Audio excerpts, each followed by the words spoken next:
Huh.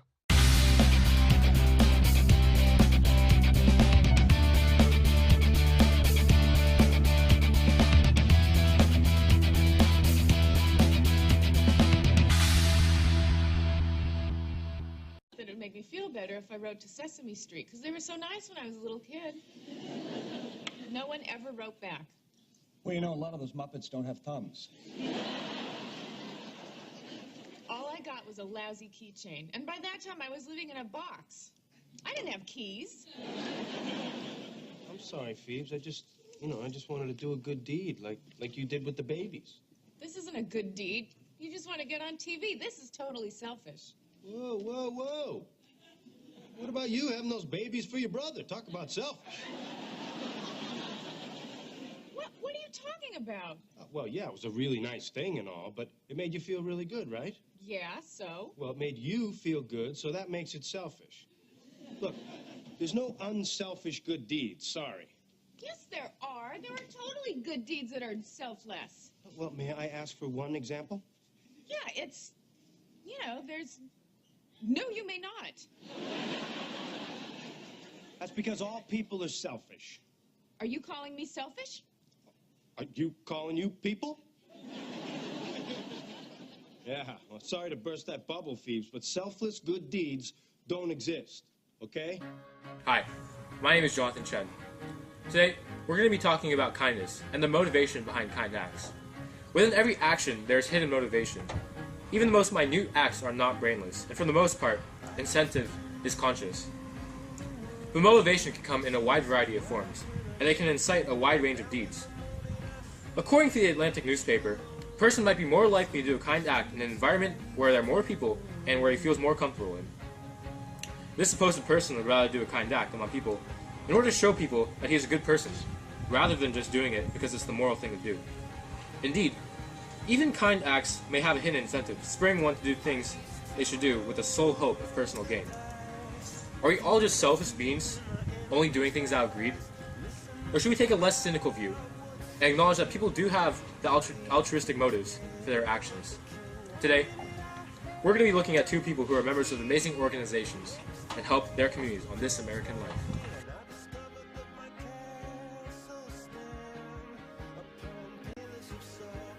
Dave Miller is a coach at the Challenger Baseball League in Irvine, which helps special needs kids and young adults play baseball. His son, David, has severe autism and is developmentally delayed. According to The New Scientist, doing kind acts is natural for good-hearted people. And while Dave is most certainly a good-hearted person, kindness was not always easy for him. He is an integral part of running this organization and making it a success. Why did you join the Challenger Baseball League? Well, it was 16 years ago, and I love baseball. So I wanted my kids all to love it too. And, they didn't have really anything for David at the time. I mean, it was a startup. It started maybe a year or two prior to that. And we joined, and why is we love the game. And David doesn't talk much, but every Friday and every Saturday he's talking baseball. So it's what we love. Do you gain anything from being a member of the organization? The thrill that I get seeing our kids putting on the uniform, just having fun, getting dirty, getting some grass stain, is tremendous thrill for me. This organization has taken me places that I dreamed of being when I was a kid, wanting to be a Major League Baseball player. Well, this organization has taken me to Angel Stadium, where I've played. Of course, I dreamed of being a ball player, but I wasn't good enough to make it. But this organization and David in particular has taken me to Angel Stadium, where we played games on the field there. I've had an opportunity to actually to David and I have had opportunity to have fantasy batting practice where we got to hit Jim Abbott, when he was pitching off the mound, and got to meet major league ball players, and it's just something that wouldn't happen without this organization and without David. Tell us about your religion, and how does your religion influence you at all to do what you do in the organization? Well, my faith in my Lord and Savior Jesus Christ is everything. It changed my life. Before I accepted Him, the universe revolved around Dave Miller.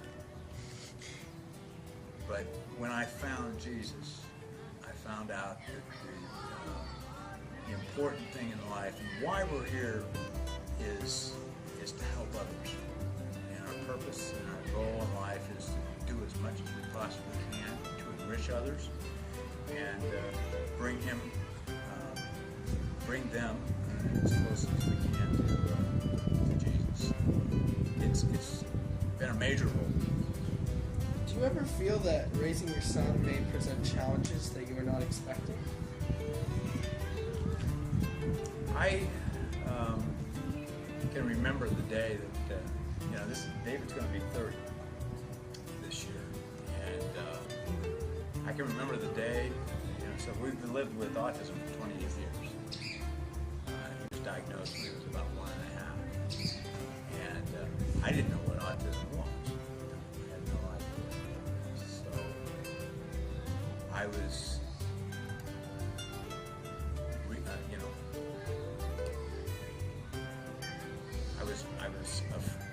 I was thinking that David would heal, that he would overcome this. And so that was a challenge.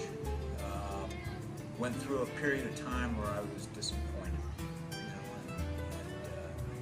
depressed that David wouldn't be able to do the things that you guys are going to be able to do. You're going to be able to marry and have children. But then I realized David's purpose is far greater than what I had even hoped for. He actually bonded our family in so many ways. So, the challenge was getting over that, and then realizing what fantastic blessing he was. That was a challenge. How much do you think that David benefits from the organization? Well, like I said earlier, he doesn't speak much, doesn't talk much, but on Fridays he knows it's baseball. On Saturdays he knows it's baseball. He uses language. He doesn't have a lot of language, but you know baseball, don't you, Bob? Can you say baseball? Not talking? David, you're killing me. Say baseball. Baseball. Boy, there you go. Anyway, I forgot the question. Oh yes. Come back to me. Does how much do you think that David benefits from? Oh, he loves it. Yeah, absolutely. He loves it. And, there's a lot of things that motivate David, and baseball is one of them. So, food's another.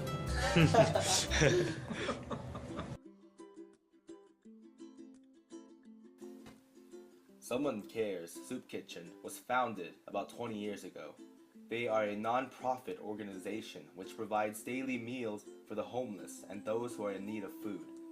Kim Haina works as a weekend supervisor, rounding up all the workers and volunteers and drawing out their best work so that those who come to the kitchen can receive the best experience. Without her hard work and dedication, the Soup Kitchen would not be as helpful and as successful as it is today.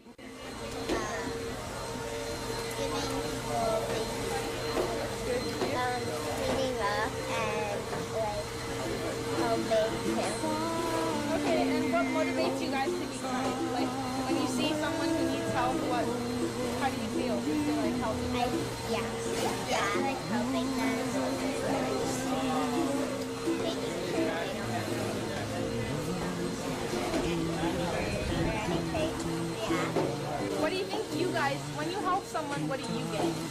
How do you karma. Yeah. We'll get karma. Good karma. Yeah. Like feel good about yourself. Help actually Okay. Amanda, how old are you? I'm 8. I'm Justin. How old are you? 9. And I'm Whitney. I'm 11. My founder, she just keeps going, and she's a true volunteer. When she passed away, she had like 38,000 hours of volunteer time. She never took a check from this organization. Yeah, she never took an income, and yet she led this place. And I had a great example through her. What do you think is the best reward from doing acts of kindness? People. Interrelationships with people.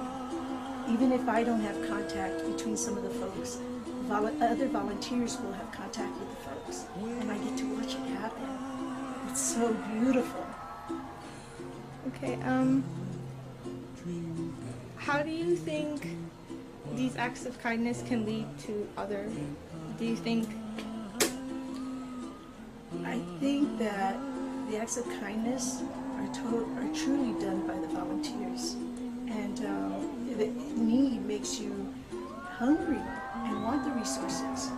You know, and sometimes the fear that you're not going to have those resources makes you a little bit edgy. You know, and so I think it's really important to remember about that. So that's passed on to the guests, and hopefully the guests even will go on and pass it on outside of here. You know, and when I teach you guys are going to teach the next generation. And it's, I think kindness is our responsibility.